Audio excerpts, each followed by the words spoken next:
Brief, I know, authorizes candidates for membership on the executive board of an association of the common interest community to obtain a list of the addresses of units owners under certain circumstances.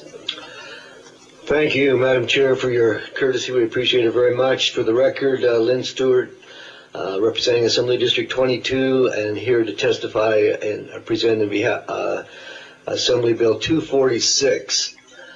This bill came about because of a problem on the election of HOA board members.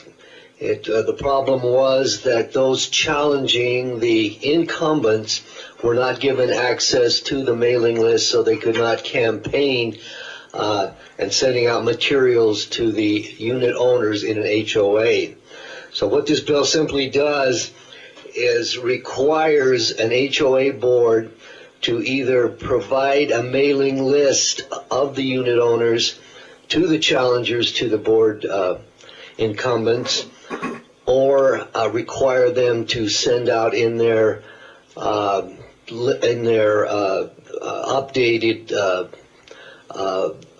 newsletter any campaign material to the various HOA unit holders. Now, when we first presented this bill, we wanted names and addresses, and of course that presented a problem.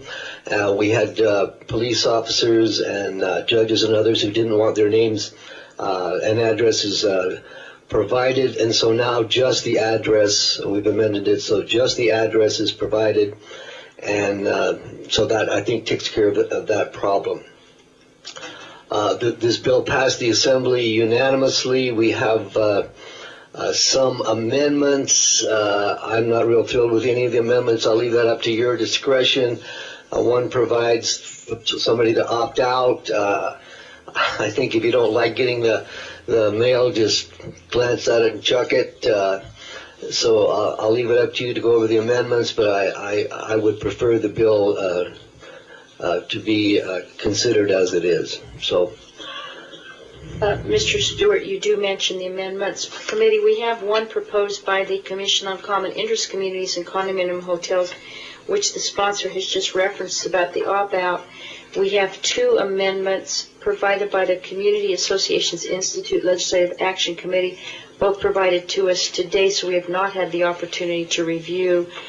So I don't even know what they reference because I have not had the opportunity, but I see things like written consent, and other something in time references as well. So, but we hear from the sponsor that you don't. Have you seen the other amendments? Yes, Madam Chair. I've seen them, and I don't think they add anything to the bill. I think the bill gives opportunity for either the association to send out the material themselves through email or through a newsletter, which the candidate would pay for, or providing a list to the candidate, and then the candidate would, of course, pay for the mailing. So, in either instance, the candidate is responsible.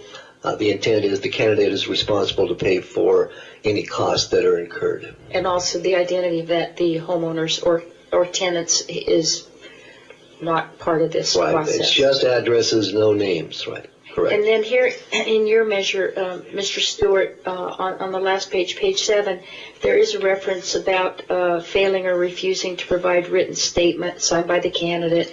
What remedy? What happens what happens at that point? Is there some kind of?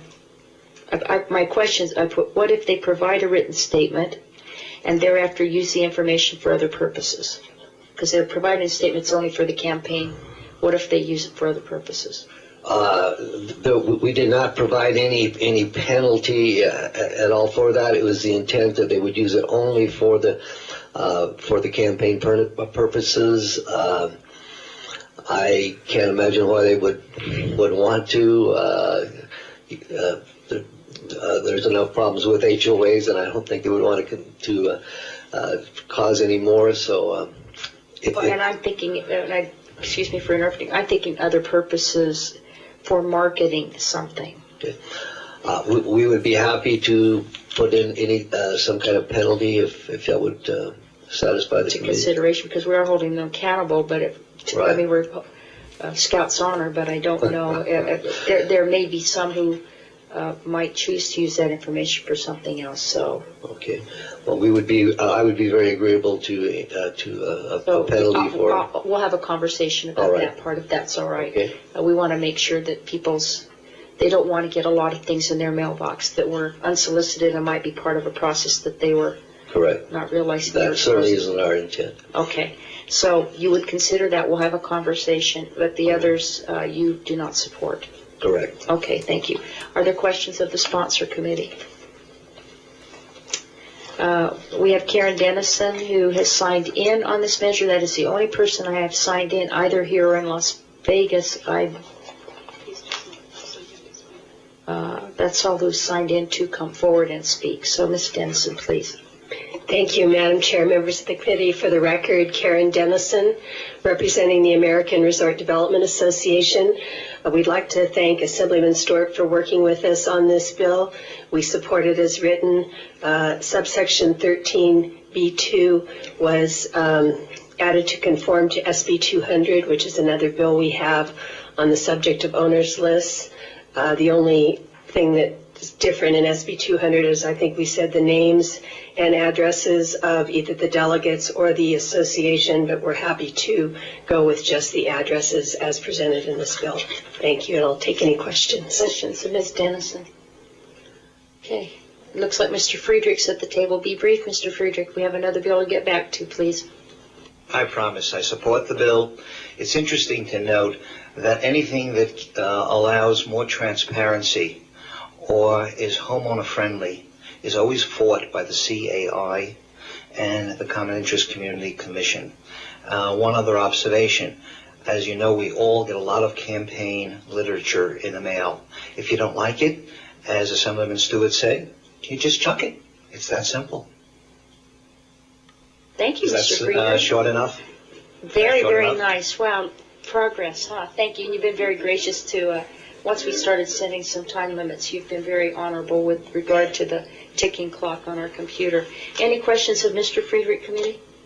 Okay, thank you very much. Anyone Thank else you. in the South wanting to come forward on Assembly Bill 246? Anyone else in the North? Okay, do you have something else, Mr. Stewart?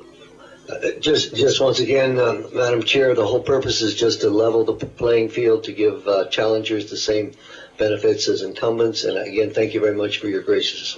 I appreciate it. We'll be talking about language for that amendment. All right, we will close. There being anyone else?